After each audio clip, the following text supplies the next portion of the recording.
దైవ మర్మములు. సహోదరుడు భక్తి సింగ్ గారి అనుభవంలో దేవుడు ఆయనకు బయలుపరిచిన దైవ మర్మములు.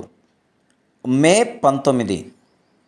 అబ్రహాము పిలువబడినప్పుడు విశ్వాసమును బట్టి ఆ పిలుపునకు లోబడి తాను స్వాస్థ్యముగా పొందనై ఉన్న ప్రదేశమునకు బయలువెళ్ళెను. మరియు ఎక్కడికి వెళ్ళవలెనో అది ఎరుగక బయలువెళ్ళెను. హెబ్రీ 11:8. దేవుడు బైబిల్లో దావీదు యొక్క జీవిత చరిత్ర రాయించుట ద్వారా యుద్ధ ఆయుధముల విషయం మనకు చూపించగోరుచున్నాడు. దావీదు 2 రకములైన నష్టములను పొందెను. ఒకటి వ్యక్తిగతంగా, రెండవది జనాంగముగా. వ్యక్తిగతంగా తాను అనుభవించిన నష్టమంతయు తన సొంత పతనము, అజాగ్రత్త, నిర్లక్ష్యము, దేవుని తప్పిపోటు ద్వారా సంభవించెను. అయినప్పటికీ దేవుడు దావీదు వాటన్నిటినీ తిరిగి సమకూర్చుకునవలనే కోరెను.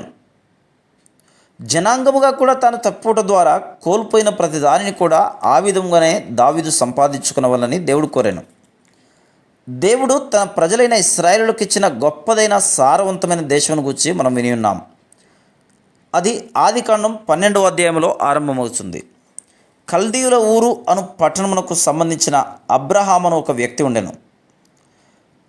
కల్దీయ దేశము గొప్ప నాగరికతతో నిండిన దేశమని పురాతన వస్తు శాస్త్రజ్ఞులు నిరూపించి ఉన్నారు. అబ్రహాము విస్తారమైన వెండి, బంగారు, పనివారు, ఆస్తి, భూములు కలిగిన ధనవంతుడు. ఆత్మీయంగా వట్టి పేదవాడు. ఆనాడు దేవుని ఎరుగక ఆయనను పూజించుట కానీ వెంబడించుట కానీ ఎరుగని వాడుగా ఉండెను. ఒక దినమున దేవుడు అతనికి అకస్మాత్తుగా ప్రత్యక్షమాయెను. యెహోవా, నీవు నీ దేశము నుండి నీ బంధువుల యొద్ద నుండి బయలుదేరి నేను నీకు చూపించు దేశమునకు వెళ్ళము అని చెప్పగా ఆయన స్వరము తనతో బహుతేటగా మాట్లాడటం వినెను. అబ్రహాము ఆ మాటను నమ్మెను. దేవుని స్వరమును తాను విని ఉన్నాడని ఎరుగుటచే అబ్రహాము విధేయుడైన. దేవుడు అబ్రహామునకు ఆదికాండము 12వ అధ్యాయము 2-3 వచనములలో ఒక గొప్ప వాగ్దానం చేశాను. నిన్ను గొప్ప జనముగా చేసి నిన్ను ఆశీర్వదించి నీ నామమును గొప్ప చేయుదును. నీవు ఆశీర్వాదముగా నుందువు. నిన్ను ఆశీర్వదించు వారిని ఆశీర్వదించదును, నిన్ను దూషించు వారిని శపించదును.